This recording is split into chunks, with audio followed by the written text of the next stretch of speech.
Olá! Eu sou a escritora Gabriela Copinites, a cigana contadora de histórias. Neste canal, vou trazer para você as mais deliciosas histórias do folclore brasileiro e do mundo.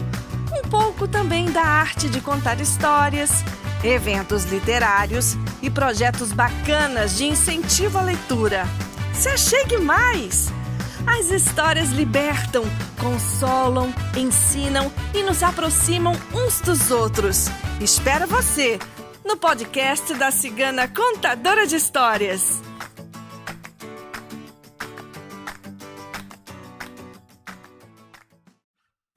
Essa história que eu vou contar para você hoje é uma história que vem do mestre Malbatarran, o grande Júlio César de Melo, brasileiríssimo, mas que contou tantas histórias do povo encantado das Arábias que acabou adotando esse pseudônimo Malbatarran e escrevendo centenas de histórias maravilhosas. Eu, por felicidade, encontrei a coleção completa num sebo e as tenho em casa e guardo como um precioso tesouro. Essa história vem do livro Lendas do Povo de Deus. É uma história muito divertida e quando eu a contei, ela sempre fez muito sucesso. E fala de um costume que eu não sei ainda se o povo israelita tem, que se chama Kest, que é um costume, por exemplo, quando é o pai da noiva que concede, além do dote, um tempo como auxílio para que o jovem casal inicie sua vida, um tempo que eles podem viver na casa dele, né, do pai da noiva, sem ter nenhuma despesa, nem com alimentação, nem com vestuário. Então é o período em que o jovem casal vai poder poupar todo o dinheiro para iniciar sua vida depois de um tempo, né, já melhor de vida. E essa é a minha história que eu vou contar para você. Ela se chama 10 anos de Kest. Vivia em Viena há mais de meio século um jovem chamado David Kirsch, filho de um Milomed, ou seja, um homem prudente e sensato. Kirsch adornava o seu espírito com uma qualidade bastante apreciável. Não ousava tomar resolução alguma de certa relevância sem antes se esclarecer e orientar com os conselhos dos mais velhos. Seu judicioso pai lhe dera a seguinte recomendação: cabe-me dizer-te, meu filho, que deverás evitar qualquer casamento quando do consórcio resultar aproximação, por parentesco, com um judeu vermelho.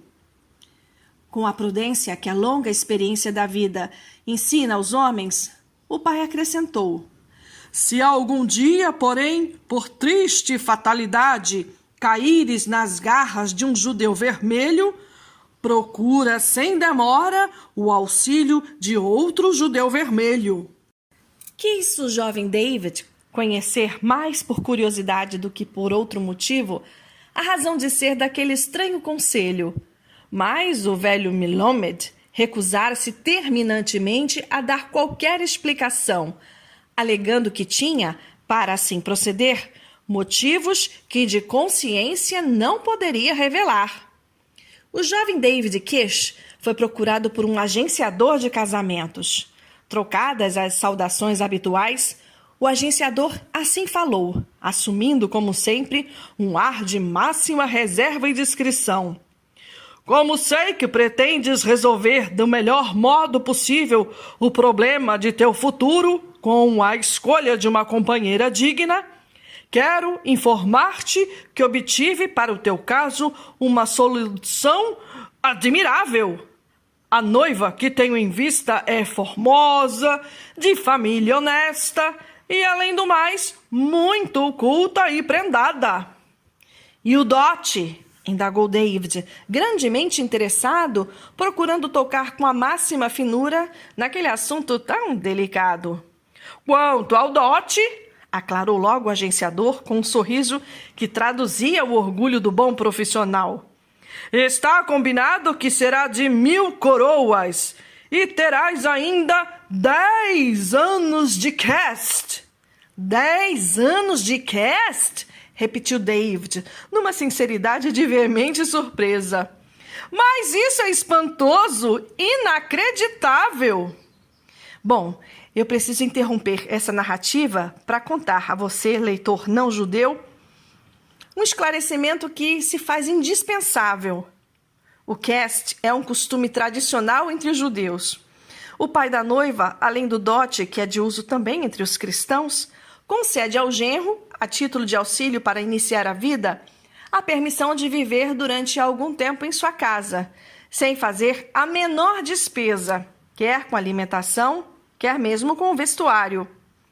Esse período, durante o qual o pai da noiva toma a seu cargo a subsistência completa dos recém-casados, é denominado cast, e em geral varia de 1 a 3 anos. Para um jovem egoísta, sem ânimo para a vida, pouco inclinado ao trabalho, a oferta de um cast prolongado constitui uma isca irresistível. Era esse precisamente o caso de David Kirsch. Indolente como um falso mendigo, amigo da boa vida e do feriado permanente. 10 anos de cast! Um judeu sensato não poderia hesitar. A cerimônia do noivado, com a clássica apresentação das famílias, foi marcada para alguns dias depois. Quando David Kirsch foi levado à presença da sua noiva, ficou maravilhado. O agenciador não o havia iludido, pintando com as cores vivas do exagero os encantos da noiva prometida. A menina era uma judia realmente graciosa, esbelta, cheia de vida. E os 10 anos de cast emprestavam-lhe ao olhar, ao sorriso e aos lábios todos os ímãs inconcebíveis da beleza. Hebla, a filha do rei de Gorna, não parecera mais sedutora aos olhos do grande Salomão. Dela diria certamente o poeta: de longe parece uma estrela, de perto uma flor. Dolorosa, porém, foi a surpresa do noivo judeu ao defrontar pela primeira vez com o seu futuro sogro. Pela cor fulva dos cabelos, pelas sardas que repintavam o carão avermelhado, era o velho um tipo perfeito e inconfundível de judeu vermelho. Naquele momento, invadido por uma inquietação, recordou-se David do conselho que a prudência paterna lhe ditara. Lembra? Evitar qualquer aproximação pelo casamento com um judeu vermelho. Mas o que fazer? A sua palavra já estava dada. Ademais, acima de qualquer compromisso, esmagando dúvidas e receios, os 10 anos de cast constituíam um argumento irrespondível, diante do qual desapareciam todos os motivos que militavam contra o consórcio que se lhe afigurava tão promissor. Pouco tempo depois, realizou-se o enlace nupcial, ou seja, o casamento, e o jovem passou a viver com sua adorada esposa o seu belo período de cast em casa do rico judeu vermelho. Esse judeu vermelho, pensou David, altamente desconfiado com o caso, alguma peça desagradável prepara para mim. Custa-me acreditar que ele mantenha essa liberalíssima promessa dos 10 anos de cast. Naturalmente, terei em sua casa um tratamento tão vil e humilhante que nem mesmo um cão seria capaz de aturar. E ao fim de 2 ou 3 meses, é certo, serei forçado pela situação a procurar outro pouso e trabalho. Não sei não. Alguma perfídia o meu sogro já planejou contra mim. Com grande espanto, entretanto, o jovem David verificou que o pai de sua esposa era de um feitio que desmentia por completo seus temores e desconfianças. O judeu vermelho mostrava-se delicado e afetuoso e dispensava ao seu novo genro um tratamento principesco. Fazia multiplicar os pratos saborosos nas refeições, proporcionava-lhe passeios agradabilíssimos, dava-lhe roupas finas e ainda o enchia de presentes valiosos. Meu pai deve ter se equivocado. Ele não tinha razão, meditava o jovem, refletindo sobre aquela vida regalada que desfrutava em casa do seu sogro. Que outro marido poderá ser mais feliz do que eu? Minha esposa é encantadora. Por longo prazo, sem o menor trabalho, preocupação ou contrariedade, terei nesta casa mesa sempre farta, agasalho, carinho e consideração. Que é que eu quero mais? No entanto, ao cabo de alguns dias, o velho judeu vermelho chamou o indolente marido de sua filha e o interpelou muito sério. Dize-me, ó David, és na verdade feliz na tua nova situação de homem casado e chefe de família? Muito feliz, meu sogro, confirmou o jovem, tanto quanto espantado. Sinto-me aqui incomparavelmente feliz. Se é assim, o teu cast está terminado. Terminado, meu cast? Protestou atônito o marido parasita. Mas se eu estou casado há pouco mais de uma semana, como pode ser isso, meu sogro? Como pode ser? Nada mais simples. Vou lhe provar claramente. Estás tu casado com minha filha há 10 dias. Bem sabes que no livro dos Provérbios encontramos esta sentença. Quando um homem é feliz, um dia vale um ano.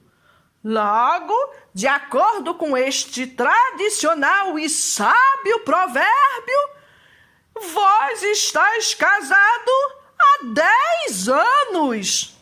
Amanhã, portanto, levarás de minha casa a tua esposa e irás para a tua residência. Creio que também deverás procurar um emprego, um meio qualquer de vida, pois de mim já recebeste o necessário auxílio, o dote e o cast prometidos. Rapaz! Então essa que era a pegadinha, hein? Diante dessa novidade nada agradável, o pobre David sentiu-se preso de um enorme furor. Quis apresentar argumentos a seu favor, mas o astucioso judeu vermelho se manteve intransigente e não houve como levá-lo a reconsiderar a resolução que havia tomado, insistindo em afirmar que nada mais fazia senão atender à verdade contida no provérbio: quando um homem é feliz, um dia vale um ano. Mas o rapaz não se conformava com essa ideia de ser obrigado a trabalhar para viver. E essa situação, a que fora atirado de repente, lhe envenenou o espírito com todas as toxinas do rancor. Tinha sido indigno, a seu ver, o proceder do seu sogro. Prometê-lhe, sob palavra, 10 anos de cast. E depois, por evidente e clara má-fé, baseando-se num ditado idiota, reduzir ao prazo a 10 dias. Que tratante! Que patifaria! Era um grande velhaco esse senhor. Quando o interesse estava em jogo, sabia transformar um simples provérbio numa lei social. Meu pai bem que tinha razão, murmurou David. Toda a razão tinha meu velho pai. Pronto, pratiquei uma imprudência muito séria. Fiquei surdo aos conselhos daquele que, melhor do que eu, deve conhecer a vida e os filhos de Israel. Resolvido a não cair mais uma vez no erro, o jovem se lembrou da segunda parte do conselho paterno e foi nesse mesmo dia procurar um conhecido seu, chamado Elias Bloch, também judeu vermelho, e pediu que lhe indicasse um meio que lhe permitisse sair daquela situação horrorosa em que se encontrava. Contra um judeu vermelho, só outro judeu vermelho, bem que seu pai disse. O inteligente Elias Bloch atendeu com amabilidade o jovem David. E depois de ouvir o minucioso relato do que houve com o caso do Cast, que era 10 anos e virou 10 dias, deu uma risadinha seca e respondeu com um relâmpago de inspiração no olhar. Não vejo dificuldade alguma em resolver o teu caso. Irás amanhã à casa do teu sogro e, se seguires as minhas instruções, sairás vencedor neste litígio. Pois no dia seguinte, David Kish, tendo nas mãos um exemplar da Torá, que é o livro sagrado da lei entre os hebreus, foi à casa rica do seu esperto sogro. Depois de saudá-lo, de certa forma reservado e cerimoniosamente, como se as relações entre ambos estivessem bastante abaladas, ele falou assim numa teatral entonação: por motivos muito graves, sou forçado a vir agora à sua presença. Vou divorciar-me. Divórcio! Esta palavra para a família judaica representa uma desgraça só comparável às maiores calamidades. Estás louco, rapaz? Protestou o velho, empalidecendo ligeiramente. Bem sabes que o divórcio só pode ser obtido segundo a lei de Moisés. Que motivo poderá você justificar desta nódoa infamante com que pretende golpear a minha família? Ora essa, meu sogro, tenho a lei a meu favor. Como o senhor mesmo declarou e provou, vivi em sua companhia os 10 anos de Cast. Os doutores e rabis não ignoram que o livro da lei de Moisés diz com a maior clareza: quando a mulher não concebe ao fim de 10 anos, o marido pode requerer o divórcio. Ora, estou casado há 10 anos e não tenho filhos. Cabe-me, portanto, segundo a lei, o direito de repudiar minha esposa. Que brincadeira é essa, meu filho? Retorquiu o judeu vermelho, emergindo da sua estupefação e abraçando com muito carinho o genro. Afastemos de nós essas ideias tristes, pois já não foi pequeno o susto com que abalaste o meu coração de pai. Fizeste mal em tomar a sério o meu gracejo, a minha brincadeirinha sobre o tal provérbio dos dias felizes. E se assim é, fica o dito pelo não dito. Se eu prometi 10 anos de Cast, é certo que poderás viver todo esse tempo em minha casa, sem gastar um tostão. E concluiu num gesto convencido e superior, passando lentamente a mão pelos cabelos avermelhados. Jamais deixei, menino, como bom judeu, de cumprir a palavra dada. É mole, pessoal. Esse judeu, vou te contar, quando a coisa foi contra ele, num instantinho ele mudou o rumo das palavras. Pois essa história maravilhosa vem do livro Lendas do Povo de Deus, escrito por Malba Tahan, publicado pela editora Conquista do Rio de Janeiro em 1964. Claro que a maioria desses costumes são antigas, mas de qualquer forma vale pela história. Espero que você tenha gostado desta história tanto quanto eu. Até uma próxima! Um beijo grande da cigana contadora de histórias!